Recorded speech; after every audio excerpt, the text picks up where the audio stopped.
வணக்கம் நண்பர்களே. மனசில் கவலை, வலி, துரோகம், ஏமாற்றம் இதுக்கு மேலே என்னால் முடியல, நான் ரொம்ப போராடிட்டேன் அப்படின்னு நினைக்கிறீங்களா? எப்போவுமே எதை பார்த்தாலும் தோல்வியாகவே இருக்குது. எனக்கு மனசில் ரொம்ப கவலையாகவே இருக்குது. அடுத்தது என்ன ஆக போகுதோ ஏதாக போகுதுன்னே தெரில. எனக்கு இந்த வாழ்க்கை மேலே நம்பிக்கையே போயிடுச்சு அப்படின்னு நினைக்கிறீங்களா? நான் உங்களுக்கு ஒரே ஒரு விஷயத்தை மட்டும் உறுதியாக சொல்கிறேன். அதை உறுதியாக நம்புங்க. உறுதியாக நம்புங்க. அவ்வளோதாங்க. ஆமாங்க. நல்ல மனிதர்கள் கூட தோற்பதுண்டு. நம்பிக்கையுடைய மனிதர்கள் ஒருபோதுமே தோற்பதில்லை. இது கேட்குறது நல்லா இருக்குது, நடைமுறையில் சாத்தியலை அப்படின்னு நினைக்கிறீங்களா? கண்டிப்பாக அப்படி நினைக்காதீங்க.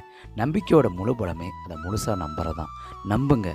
எதுவுமே நிரந்தரமில்லாத இந்த உலகத்தில் உங்கள் கவலையும் உங்களுக்கு கிடைத்த தோல்வியை மட்டும் நிரந்தரம்னு எப்படி நம்புறீங்க? எல்லாமே மாறும். ஒரு நாள் எல்லாமே மாறும். நீங்கள் எதிர்பார்த்த மாதிரி உங்கள் நாள் வரும். அந்த நாள் விரைவில் நடக்கும் அப்படிங்கிறத உறுதியாக நம்புங்க. யாரை பற்றியுமே எதை பற்றியுமே யார் சொல்கிறதையும் கேட்காதீங்க. உங்களால் முடியும் அப்படிங்கிறத உறுதியாக நம்புங்க. ஏன்னா